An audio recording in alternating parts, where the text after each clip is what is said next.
Good evening, dear students. In our previous lecture, we have discussed so many things about resistance and resistivity. Now, let us describe variation of resistance and resistivity with temperature. Okay, let us see. Variation of resistance with temperature. This is conductor, positive ions are there, okay, and with these positive ions we have electrons in the loosely bound electrons in the material, okay. Potential difference V is applied across. Now what is happening? This particular conductor is at room temperature. Due to that, carriers will be having thermal velocity.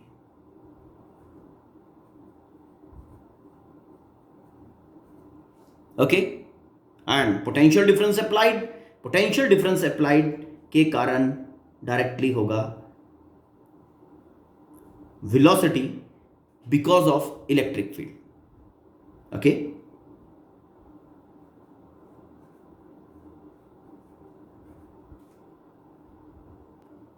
now thermal velocity और ये जो velocity electric field के कारण है, इन दोनों का effect combine करके जो एवरेज आता है उसको हम ड्रिफ्ट वेलोसिटी कहते हैं.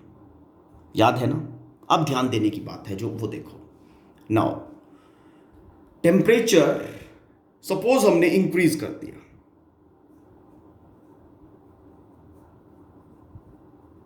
Temperature is increased. टेम्परेचर के इंक्रीज करने से क्या होगा? What will be the effect on the carrier? How the motion of carrier will be affected? Temperature के कारण, अब टेम्परेचर से क्या होता है? Half M V square is equal to 3/2 kT. Yes, kinetic interpretation of temperature. Temperature will increase, due to that kinetic energy of the carrier will increase. Okay, kinetic energy of the carrier will increase. So what is happening? ये thermal velocity वाला factor जो है, this will increase.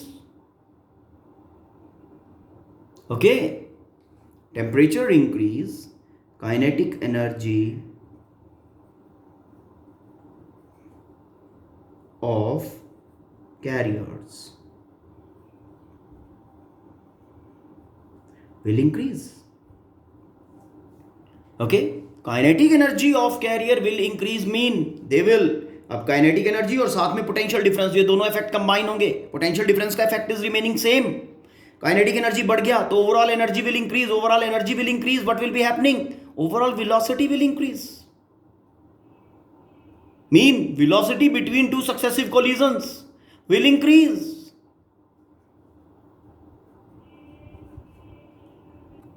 Velocity between two successive collisions increase कर जाएगा. Yes or no?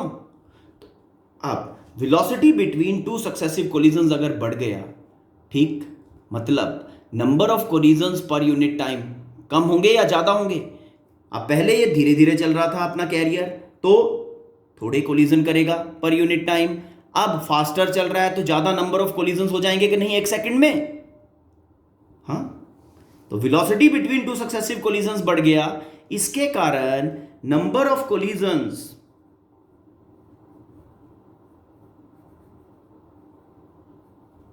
पर unit time increase. Temperature ने increase किया kinetic energy. Kinetic energy के कारण velocity between two successive collisions increase हो गया क्योंकि थर्मल वेलोसिटी बढ़ गई, और ये होने से number of collisions per unit time अपने इंक्रीज हो गए. Number of collisions per unit time अगर इंक्रीज हो गए तो आप क्या कहोगे रेजिस्टेंस के बारे में? चलो आप ही बता दो. अब रेजिस्टेंस होता क्या है? Resistance is the obstruction posed by the conductor to the flow of current. Obstruction कैसे पोज कर रहा है वो? क्योंकि हमारे जो इलेक्ट्रॉन्स हैं they are colliding with the positive ion. जितने ज्यादा कोलिजन उतना ज्यादा resistance. Number of collisions per unit time अगर इंक्रीज हो गए तो what is happening to resistance? Resistance increases, resistance will increase. Hope this is clear. Mean with the increase of temperature, the resistance factor will increase in case of a conductor. हमने conductor की ही बात की है. Positive ion and loosely bound electron. We are talking of conductor.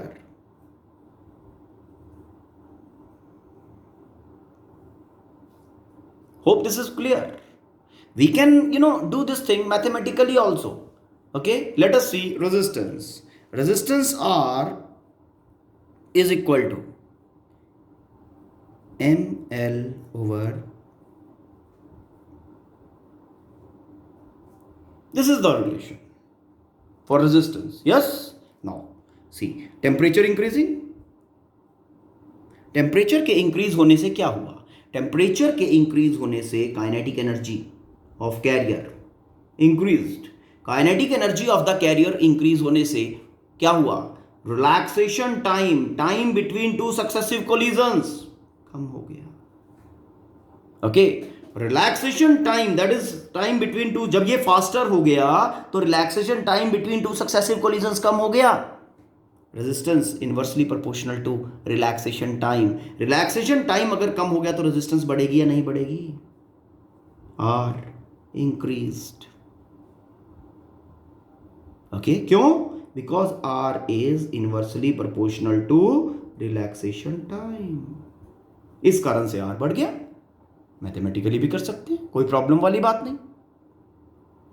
Okay, now अगर आप इसका graph बनाओ, resistance versus temperature graph, resistance versus temperature graph. Now अभी हमने क्या स्टडी किया है कि resistance is directly proportional to temperature in case of a conductor. यही किया, मतलब रेजिस्टेंस इंक्रीज करेगा विथ टेम्परेचर इंक्रीज. टेम्परेचर अगर हम डिक्रीज करना शुरू कर दे तो रेजिस्टेंस रिड्यूस करना शुरू कर देगा. ठीक है, ये लो बेटा,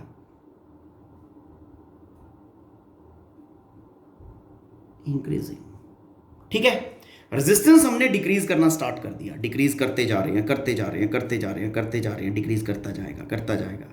धीरे धीरे ये डायरेक्टली प्रोपोर्शनल नहीं रहेगा at lower, very low temperature. Directly proportional नहीं रहेगा. टेम्परेचर हमारा 0 हो गया, मटेरियल का कुछ फिक्स रेजिस्टेंस होगा. Okay, hope you have understood what I am trying to say. Every material at 0 temperature has some value of resistance. Okay, ठीक है. हाँ, कुछ मटेरियल के केस में ऐसा होता है कि हम ये टेम्परेचर डिक्रीज करते चले जाएं. ओके, तो at very low temperature those materials they lose resistance, their resistance also go 0. But that happens in case of specific materials. Okay, and those materials are called as superconductors. This particular material, every conductor is not a superconductor. So it is not happening in case of every conductor. Yes, हमने ये deny नहीं किया है कि resistance is not directly. Resistance always is directly proportional to temperature. Always, conductor के case में. But lower temperature के ऊपर कंडक्टर की कुछ फिक्स वैल्यू ऑफ रेजिस्टेंस होता है. At 0 temperature conductor has some value of resistance. उसके बाद अब क्या है, टेम्परेचर जैसे जैसे आप बढ़ाओगे, पहले वो धीरे धीरे इंक्रीज करना शुरू करेगा, फिर थोड़ा सा टेम्परेचर जो होता है उसके बाद it is directly proportional, and we say resistance is directly proportional to temperature. Okay, hope this is clear.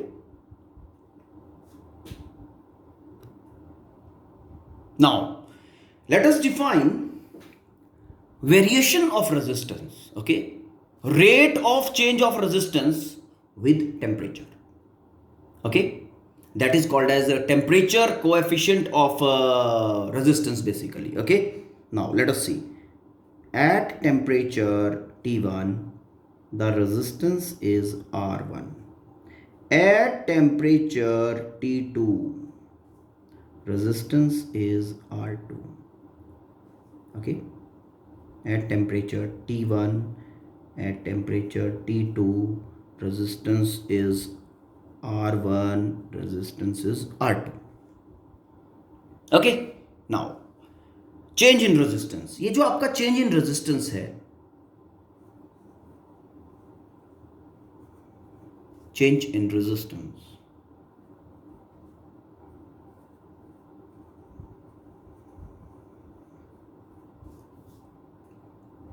किस किस फैक्टर पे डिपेंड करेगा? Change in resistance delta R is equal to R2 minus R1. Okay, तो ये जो delta R वाला factor है, ये किस किस फैक्टर पे डिपेंड करेगा? Delta are.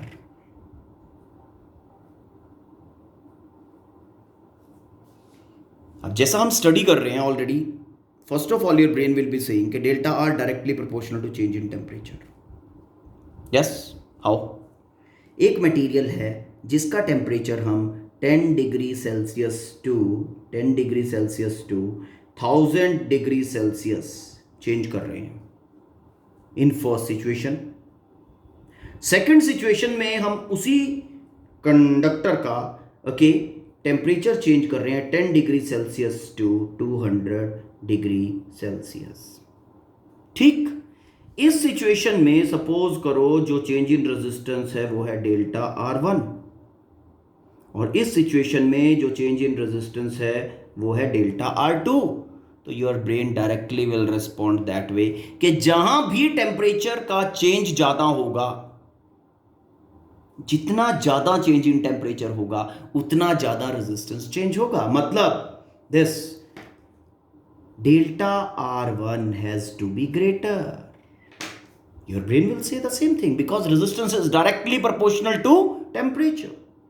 Delta R1 has to be greater than delta R2. Okay, ठीक है. किसी और फैक्टर पे चेंज इन रेजिस्टेंस डिपेंड करता है क्या? हाँ, सपोज हमने क्या किया, हमने आपको दिया एक 1 ओम रेजिस्टेंस, फाइन, और दूसरा हमने दिया आपको 4 ओम रेजिस्टेंस. ठीक, दोनों का जो change in temperature delta T हमने दोनों को दिया. Delta T was equal to से 100 डिग्री सेल्सियस. इसमें भी 100 डिग्री सेल्सियस टेम्परेचर किया, इसमें भी 100 डिग्री सेल्सियस टेम्परेचर चेंज कर दिया. नाउ किसमें रेजिस्टेंस चेंज ज्यादा मिलेगा? ठीक, अब इसको समझने के लिए देखो हम क्या करते हैं. ये आपका 1 ओम का रेजिस्टेंस है,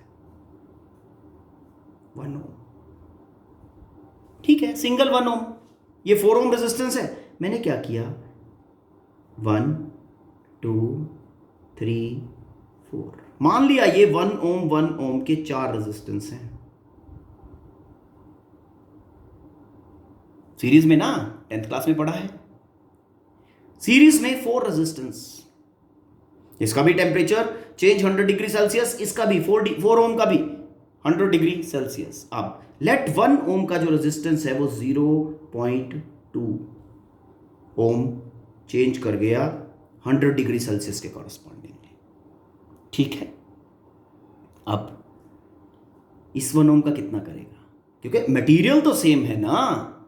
ओके, तो इसका भी 0.2 ओम चेंज करेगा, इसका भी 0.2 ओम चेंज करेगा, इसका भी 0.2 ओम चेंज करेगा, इसका भी 0.2 ओम चेंज करेगा. और अगर मैं इस इकट्ठे 4 ओम की बात करूं, इसका रेजिस्टेंस चेंज कितना हो गया, 0.2 इंटू 4, मतलब 4 ओम का रेजिस्टेंस चेंज मिला मुझे 0.8 ओम, और 1 ओम का जो मिला वो मिला 0.2 ओम, जबकि मैंने टेम्परेचर चेंज दोनों में सेम दिया था. क्या पता चला यहां से ये पता चलता है ओके कि जो रेजिस्टेंस का चेंज है okay that also depend on the initial value of resistance R1. Okay, तो जो चेंज इन रेजिस्टेंस है basically that is depending on to values. One is initial value of resistance and another is this change in temperature. अगर हम इन सबको इकट्ठा करके proportionality में लाएं तो it will be like this, delta R proportional to R1 delta T. Okay, now proportionality changed into equality. We are getting delta R is equal to alpha R1 delta T. This alpha is called as temperature coefficient of resistance. Temperature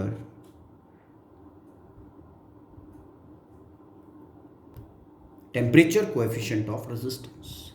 अगर हम इसमें थोड़ा changes करके equation को कुछ ऐसे लिख दें, alpha is equal to delta R over R1 delta T. तो मेरे ख्याल से आप लोग कोई ऑब्जेक्ट तो नहीं करोगे ना. यहां से आपका टेम्परेचर कोएफिशिएंट ऑफ रेजिस्टेंस का डेफिनेशन बन जाएगा दिस फैक्टर. और ये फैक्टर हमें वो बताता है कि कितना फास्टर टेम्परेचर के साथ किसी मटेरियल का रेजिस्टेंस चेंज कर रहा है, कितना ज़्यादा mean rate of change of resistance of the material of the conductor with temperature. ये वो फैक्टर बताता है अल्फा किस रेट से चेंज होगा. कुछ मटेरियल्स होते हैं जिनका with the increase with the change in temperature resistance slowly change करता है. ओके, कुछ मटेरियल्स होते हैं जिनका resistance with the change in temperature faster change करता है. ओके, तो जिनमें रेजिस्टेंस चेंज विद टेम्परेचर कम होता है उनका alpha is lesser, alpha has lesser value. जिनमें डेल्टा आर जो अपना चेंज इन रेजिस्टेंस है वो रैपिडली चेंज करे विद टेम्परेचर, ओके, उसका alpha value is more. Okay, let's define alpha.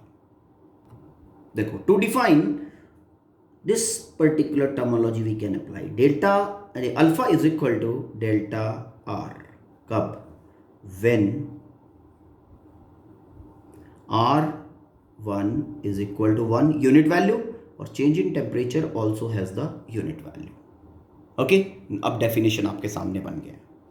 Now temperature coefficient of resistance is equal to change in resistance. This is equal to change in resistance. अब ये denominator में per unit original resistance, per unit original resistance, per unit change in temperature, per unit change in temperature. Okay, now resistance versus temperature graph दो conductors का हमारे पास given है, A and B. Okay, आपको कहा जाता है कि which of the material A और बी में से has greater value of alpha, greater value of temperature coefficient of resistance. किसका वैल्यू ज्यादा है. तो ग्राफ से बड़ा सिंपल है एनालाइज करना. देखो, एनालाइज करने के लिए मैं ये क्या करता हूं, ए यहां से इसका स्लोप मार्क कर लेता हूं. अब देखना, ये वाला जो साइड है this is representing delta R. Yes, this side is representing delta T. यहां से टर्मोलॉजी जनरेट हो गया. देखो, slope is equal to tan theta होता है, टेन थीटा के हिसाब से perpendicular over base delta R over delta T, delta R over delta T. आपका जो अल्फा है, alpha is equal to delta R, okay, initial value of resistance and delta T, delta R by delta T. Okay, yes. तो यहां से alpha जो हमारा बन रहा है, alpha is equal to 1 over R1 into delta R by delta T.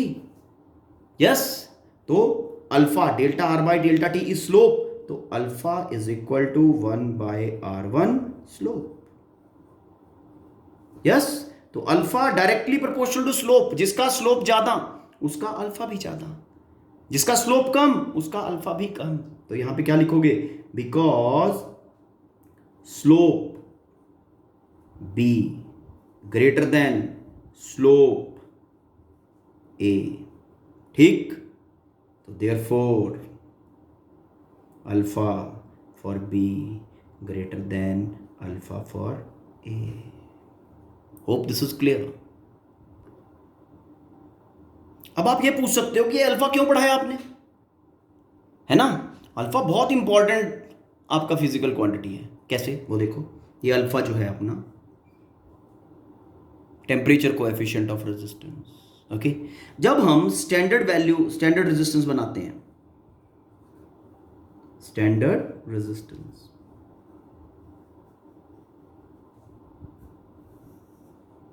Okay, standard resistance से हम क्या इफेक्ट करते हैं।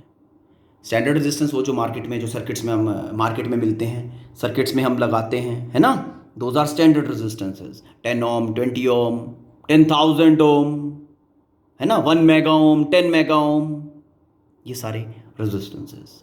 अब किस तरह का मटेरियल आप स्टैंडर्ड रेजिस्टेंस बनाने के लिए चूज करोगे। देखो, अगर आपके पास एक 10K का रेजिस्टेंस है, मतलब 10,000 ओम का एक रेजिस्टेंस है, तो आप क्या एक्सपेक्ट करोगे।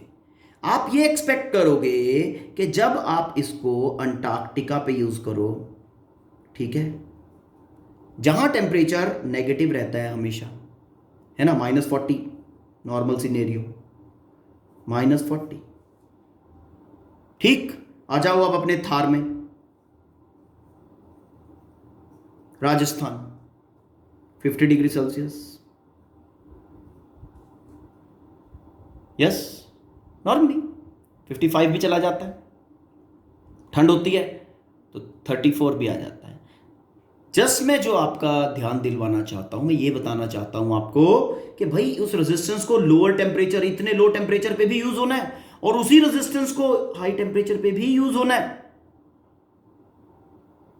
ठीक, ऐसा ना हो कि ये 10,000 ओम वाला रेजिस्टेंस यहां जब आए हायर टेम्परेचर पे ये 12,000 ओम बन गया, ऐसा ना हो, तो फिर तो ये एक्सेप्टेबल ही नहीं होगा।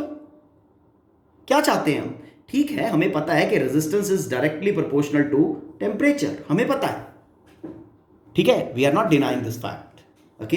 हाँ, ऐसा हो जाए कि ठीक है, टेम्परेचर का, इसका रेजिस्टेंस का बढ़ना है अगर हाई टेम्परेचर पे, तो ये 10,000 ओके की जगह पे 10,050 हो जाए, थोड़ा बहुत, मतलब 2%, 3%, 4%, 5%, 10% तक हो जाए, कोई प्रॉब्लम वाली बात नहीं है।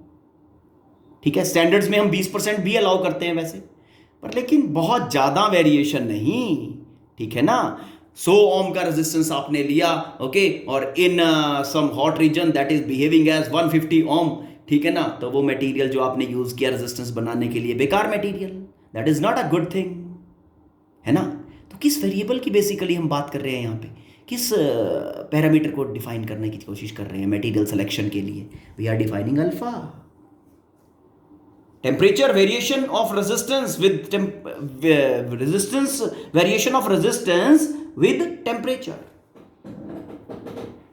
टेम्परेचर के रिस्पेक्ट में रेजिस्टेंस का वेरिएशन अल्फा ही तो डिफाइन करेगा। तो स्टैंडर्ड रेजिस्टेंस बनाने के लिए भी select those material which has alpha very low. Standard resistance बनाने के लिए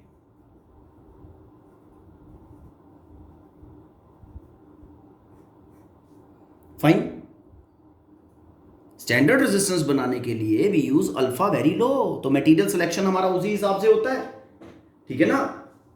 हम एलॉयज सेलेक्ट करते हैं, like manganin, eureka, constantan. To make standard resistance, we use alloys. Why we use alloy? Because alloys have very low value of temperature coefficient of resistance. ठीक है, मैग्नेनिन, Constantine, nichrome,